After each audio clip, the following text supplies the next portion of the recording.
welcome back to my channel. Welcome back to my vlog.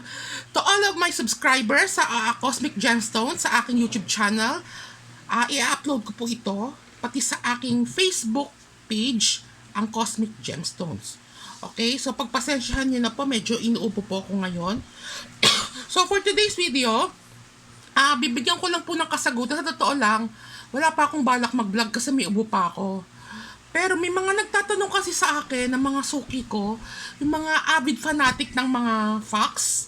Nagtatanong kasi sila, ano ba yung pinaka-powerful sa nine-tailed fox? Ito, fox. Iyan yung fox, sa mga di nakakaalam. Pinaka-powerful na bracelet na fox. So, ito po, nakatambad po ngayon sa harapan nyo. Ang isa sa pinaka-powerful na fox bracelet. Bakit kanyo? Ipapaliwanag ko po yan mamaya, okay? Kasi itong fox bracelet na to, for overall good luck charm benefits na, nandito na po lahat. At yung presyo niya, hindi ganun kamahal. Okay? Unlike, meron pang isang pinaka-powerful, pero sobrang mahal po nun. Hindi siya affordable, pero ito medyo afford po ito. Kaya ito po yung maire-recommend ko. Okay? Kung titignan nyo po, ganito po yung kanyang itsura. Multicolored crystal stones with red money bag. Ito po yung word na Chinese word. Ibig sabihin po niya ito, Chai. Ibig sabihin ng Chai, ibig sabihin pera. Imbaka ng pera. Okay? So, ipapaliwanag ko mamaya yung mga benefits. So, tapos ngayon, meron siyang red garnet na fox. Okay? And then, meron din po siyang red barrel mantra, red garnet barrel mantra, at red money ingot bar. Okay? So, mamaya-maya lang ipapaliwanag ko po sa inyo kung ano yung mga bisa niya. So, ito, ang dami po niyang naka-attach na charm.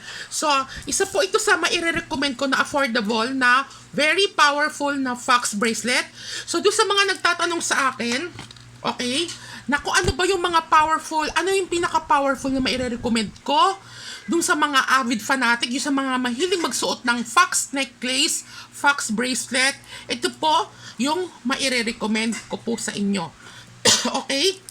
So ngayon, ayan po siya, may black, may blue, may gray, okay, may tan, may yellow, may red, may green na crystals. Okay? So, unahin na po natin yung money bag. Ano po yung benefits niya itong money bag? Okay, itong money bag, it symbolize abundance, paglago, pagpasok ng pera. 'Di ba kasi may iba kasing tao na, ewan ko kung nararanasan niyo to 'Di ba pag may pumapasok na pera, parang saglit lang, dumadaan lang. Yung parang dumadaan lang sa palad tapos nagagastos din. So, ito po yung parang pinakapangontra niya.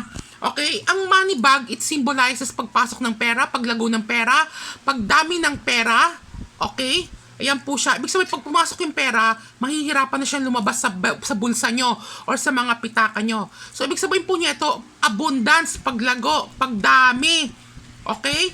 Okay? Ayan, tsay pera. Pagdami ng pera sa inyong pitaka, sa inyong bangko, sa inyong wallet, o kung ano pa man. So, ngayon, dumako naman po tayo dito sa nine-tailed fox. So, nagawa ko na po ito ng vlog.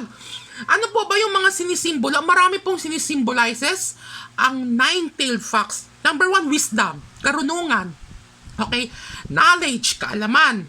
Okay? Nagdadala din po siya, nag-a-attract din po siya ng positive energy. Okay? Lalong-lalo na pagdating po sa financial aspect. Okay? Nag-aanyaya din po siya ng prosperity, harmony, okay? And good fortune. Okay? At wealth luck. Okay? Pinapaganda din po niya itong fox na to. Pinapaganda din po niya yung relasyon ng kapwa-tao. Okay? Ang fox din po, maganda rin po siya sa mga single, sa mga gustong maghanap ng relationship kasi makakatulong din po ito para makahanap ang inyong the perfect one or the right one. So, ang dami pong benefits niya itong nine-tailed. Sa fox pa lang, ang dami niya ng benefits eh. Okay? Ito namang barrel mantra. Okay? Ito po. It symbolizes protection. Okay? Nagdadala din po siya ng good luck and positive energy. Pero itong mantra po na barrel, more on protection sa sakit, protection sa mga hindi magandang pangyayari, protection sa aksidente, protection sa mga bad omen, at kung ano-ano pa. Basta protection po ito sa mga negative entity. Okay? Itong ingot bar, tsaka itong money bag, parehas lang po sila ng benefits. Okay? Itong money ingot bar, it symbolizes pera. Okay? Ibig sabihin, pera, money magnet. Papasok yung maganda yung pasok ng pera, okay? Maganda yung flow ng pera papasok sa inyo. Yun po yung sinisimbolize po niya itong red ingot bar. It symbolizes money po. Okay? Kayamanan, material na bagay.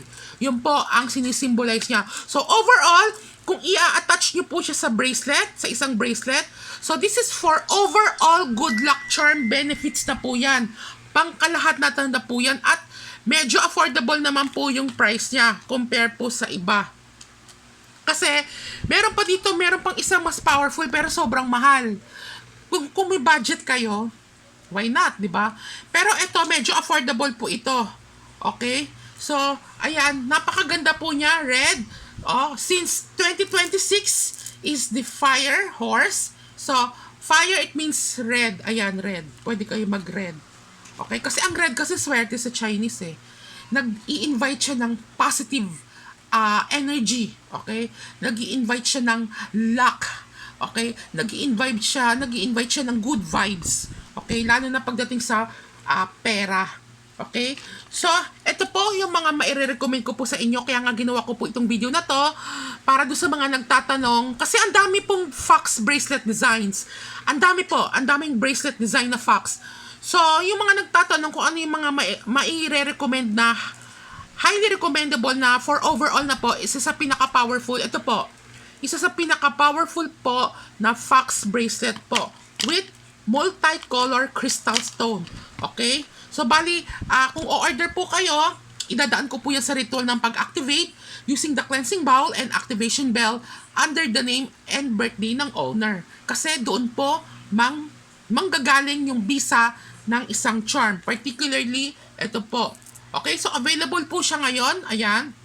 So, this is overall good luck charm benefits na po ito. Wala na kayong hahanapin. Nandito na. Riritualan ko na lang po ito. Under your name and birthday. Tapos, may kasamang freebies na rin po ito. Okay? So, if you are interested, just message me. And by the way, lahat po ng zodiac sign, pwede po magsuot niya to. Walang contradiction. Any zodiac sign, any gender, particularly the female. Kasi kung sa lalaki, di naman bagay ito, di ba? So, most of the time, female talaga, mga babae, pwede magsuot niya to. Okay? So, ano pa ba? May mga guidelines din po ito. Okay, usually yung guidelines, sinasend ko po siya once na na-receive nyo na yung items. Yung mga do's and don'ts, yung mga dapat gawin, okay? So, ayan po, available na po siya. Ang multicolor crystal stone with red fox, red gynae, nine-tailed fox, red money bag, red garnet barrel mantra, at red crystal ingot bar. Okay? So, sana nasagot ko po yung mga tanong po ninyo. This video will be your reference do sa mga magtatanong, do sa mga mahilig magsuot ng fox necklace, fox bracelet. Ito na po, ginawan ko na po siya ng video. Okay? Again, ulitin ko, isa po ito sa pinaka-powerful na affordable. Meron din po isang powerful po din na fox, pero it's quite expensive. Okay? Yun lamang po. Again, maraming salamat sa mga tumatangkilik sa akin. Okay? Again, uulitin ko kahit sino pwede magsuot niya to. Okay? Yun lamang po. Maraming salamat.